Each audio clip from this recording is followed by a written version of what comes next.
Hey beautiful people, in this video we're going to talk about how a strong work ethic can help you get promoted. By the end of this video you'll be better able to leverage your work ethic to help you get promoted, and you'll also know that it's not the only thing that's going to get you promoted. Important thing to understand is how work ethic and our understanding of work ethic has changed over the years. We're going to be talking about some of the best ways you can put your work ethic into practice, and we're also going to talk about how it can be noticed and how it can be measured.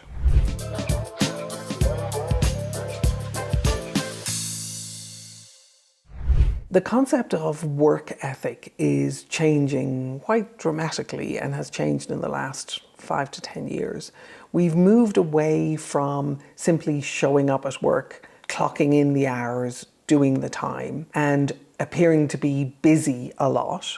And we're moving much more towards work-life balance, towards performance and productivity, particularly as we start doing work, a lot more virtual work. We're also looking at the value contribution that people are adding. And so we're having a lot more flexibility around how it is that we contribute. So it makes a lot of sense right now to have a really deep understanding of how it is that you're contributing and how other people are perceiving and measuring that contribution. So work ethic used to be showing up and clocking in. Now work ethic is much more about purpose and value add. It's worthwhile thinking for yourself, what does work ethic mean for you? And sometimes we fall into the trap of work ethic means, oh, I'm super busy all the time, or oh, I've just got so much on my plate. And we tend to fall into almost a victim mode around how hard it is that we're working and how much it is that we have to do. Help yourself shift from that to, how am I adding value? Where am I adding value? Who am I adding value to, and how is that value being measured? That's a pretty significant shift, but one that if you start making it today, you can begin to make serious progress over time. So let's talk a little bit more about that.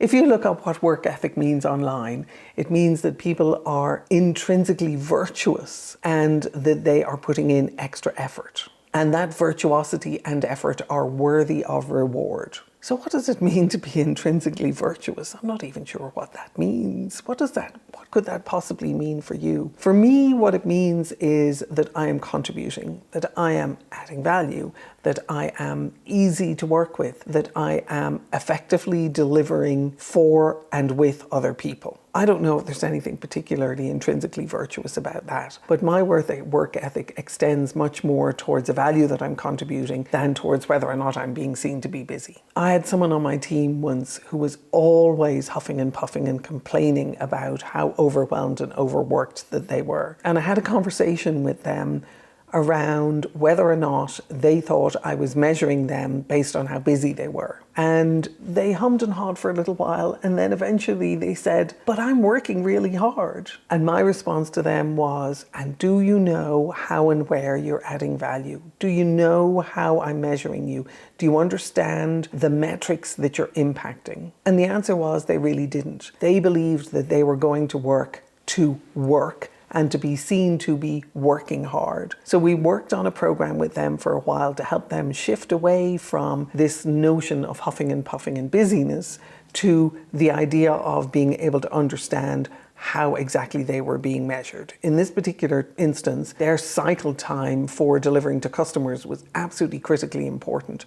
And so what they did was they took upon themselves to be able to learn how to understand what determined the cycle time of a conversation or a problem resolution that they were having with customers. And so as they got a better handle on that, they were actually able to manage their own time. They were able to deliver incredible value for customers. It took them about a year, but they were able to deliver incredible value for customers. And a lot of the huffing and puffing went away, a lot of the victimization and blame went away, and their contribution to the organization increased significantly. So when we look at the idea of being worthy of reward, make sure that you understand who's doling out the rewards. make sure that you understand how those rewards are being measured, and make sure that you understand what the expectations are of you in terms of delivering on that value that then allows for the reward. So back to the story of the person who was huffing and puffing and busy all the time versus understanding what the cycle time for delivering to customers was. That's a shift that if you can make that shift to understand how you're being measured, it will give you a lot more autonomy in terms of how you manage your time and how busy you feel and how you see your own work ethic.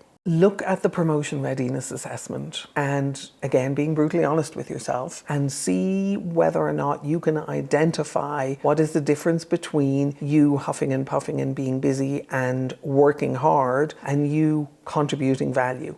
Do you understand what the metrics are by which you are being measured? It'll ask you that, it'll assess you on that, it'll give you a handle on where you are on that spectrum, and it'll allow you to be able to put yourself on the path to getting promoted. The promotion readiness assessment is linked to it in the comments. I guarantee you, if you align yourself with the value of the organization, you will get promoted.